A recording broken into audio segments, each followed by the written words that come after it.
Hello and welcome to another Tri-tutors video. In today's video we're going to be analysing the poem For Oom Piet by Finola Dowling. So a little bit of information about our poet. She's a South African writer who was born in 1962 and she taught English for a time at the University of South Africa and the University of Cape Town.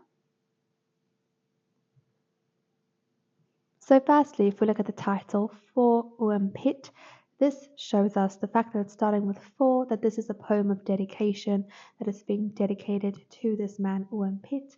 And Oom is the Afrikaans word for uncle, and this is usually used as a traditional sign of respect for an older man.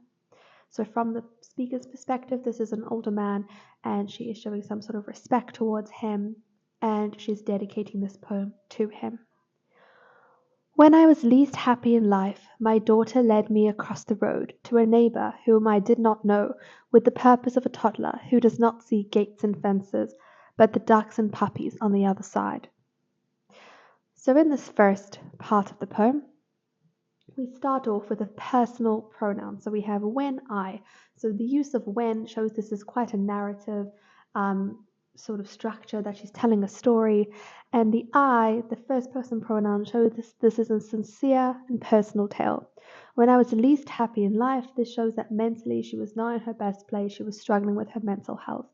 My daughter led me across the road. So the diction of led, the use of the word led, shows the sense of independence and the assertive nature of her daughter.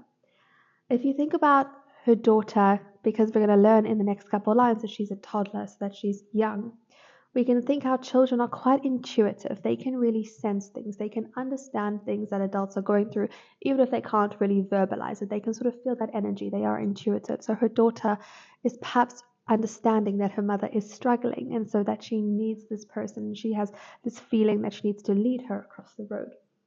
To a neighbor, so neighbor has a really positive connotation, someone who's friendly, someone who's helpful, but that's immediately contrasted with a sense of whom I did not know. So even though this is a neighbor, the person or the speaker doesn't actually know who it is.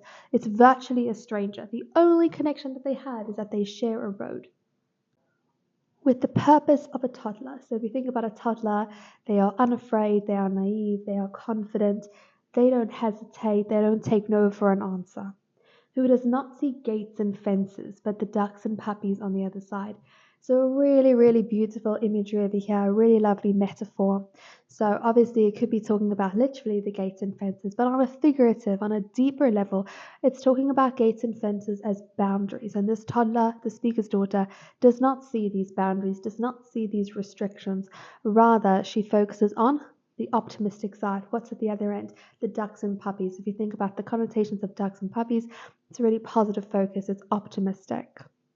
So she's not seeing any restrictions. She's just seeing the positive perspective. Continuing on, you spoke to me in the same low murmuring tones you used for lame horses and bilious dogs. Crops, flowers, and poultry were our theme. You made me tea and wiped the counter. You said "Fooi toch," and I don't hope so. You guessed. You told me I was beautiful in the courtly way of an old man. So in this part of the poem, we can see that we have introduced the second person pronoun of you.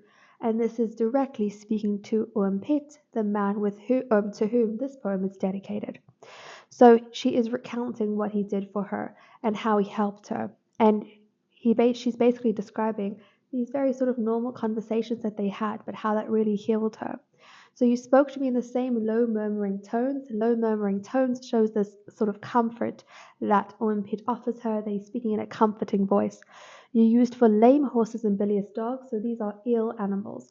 So there's this idea, she's sort of comparing herself to being this ill animal or this creature that needs these low murmuring tones, who needs some sort of comfort, who needs some care and attention. Crops, flowers, and poultry were our theme. So notice over here the use of the inclusive pronoun our. This shows their connection. So in the previous part of the poem, it was talking about, you versus I. Now we have our. So we have a sense of connection and togetherness. And notice how they're not talking about her problems. We don't actually even hear what the speaker's problems are, because that's not really important. What she needs here is some sort of comfort. They talk about simple things. They don't talk about a problem. They talk about crops, flowers, and poultry. You made me tea and wiped the counter. He's doing really simple tasks, really simple things, but he's there for her. He's a sort of companion. You said "Foitoch" and I don't hope so.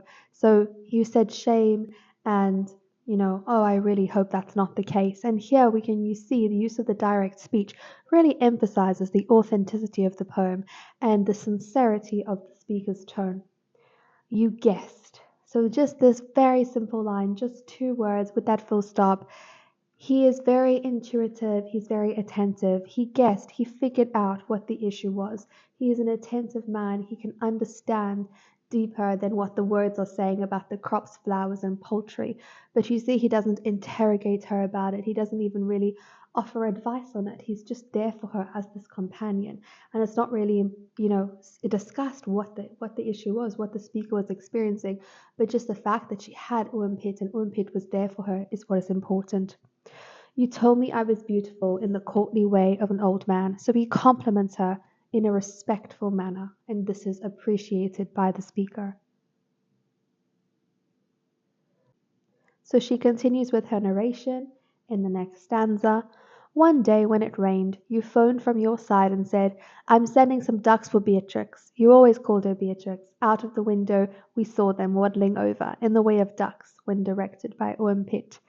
So one day, this is showing us that their relationship or their connection is long lasting because it's been a time since he's helped her through this sort of difficult patch in her life, and they've continued their connection. You phoned from your side and said, and here we have the direct speech, I'm sending some ducks for Beatrix. Now we have a use of parentheses over here. We have the use of double dashes, and that parenthesis or that form of brackets, that extra information is being used as an aside in this context. An aside in this context is referring to a personal comment by the writer. This is additional information that's added. It's a personal comment. The inverted commas by the name shows that this is a nickname, and this shows how familiar he's become with the speaker and her daughter, and how they are, close friends at this point. Out of the window, we saw them waddling over in the way of ducks when directed by Oom Piet. So here we see that there are literal ducks, and it's sort of a present to the speaker's daughter. And it's sort of like a comical, uplifting image to sort of cheer her up when the rain has come that day. And then the last two lines. You moved and I moved, but one thing stays, the sense of rescue somehow being saved. Sorry, the sense of a rescue somehow being saved. These are really beautiful last two lines to end on. You'll notice that they are sort of longish lines compared to the rest of the poem, but they really sum up the key theme, the key message of this poem. It's all about the impact that humans can have on each other in a really positive way. So the idea of you moved and I moved, the one thing that actually made them friends originally was the fact that they were neighbors, right? But after all this time, now that they have both moved, she still remembers the kindness of Oom Piet and how he rescued her and how he saved her and how he helped her get through this difficult time in her life. So even though they have moved, even though the connection that they had, which was based on their location, has now shifted and is no longer present, their connection outlasts this. Notice over here that these last two lines rhyme in some way with stays and save. They sort of sound the same, so it adds a sense of conclusion to the poem. You should also notice the colon on the second last line indicating the start of an explanation, because she's going to say, but one thing stays, and then she's explaining or elaborating on that point or what has stayed, which is the sense of a rescue somehow being saved.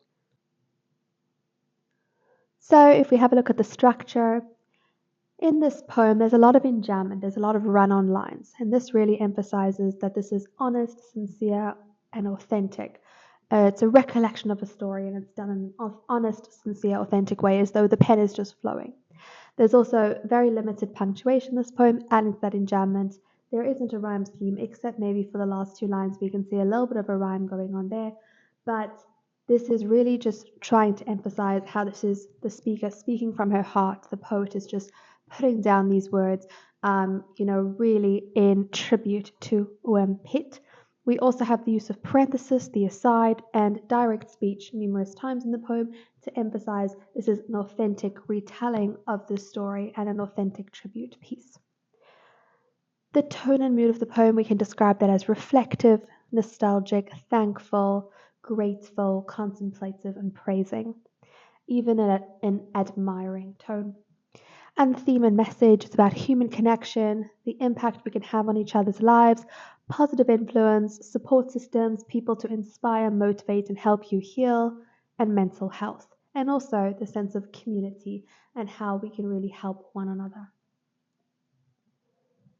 Thank you so much for watching. I really hope that you found this video helpful. Please remember to like the video and to subscribe to the channel, and I'll see you in the next one.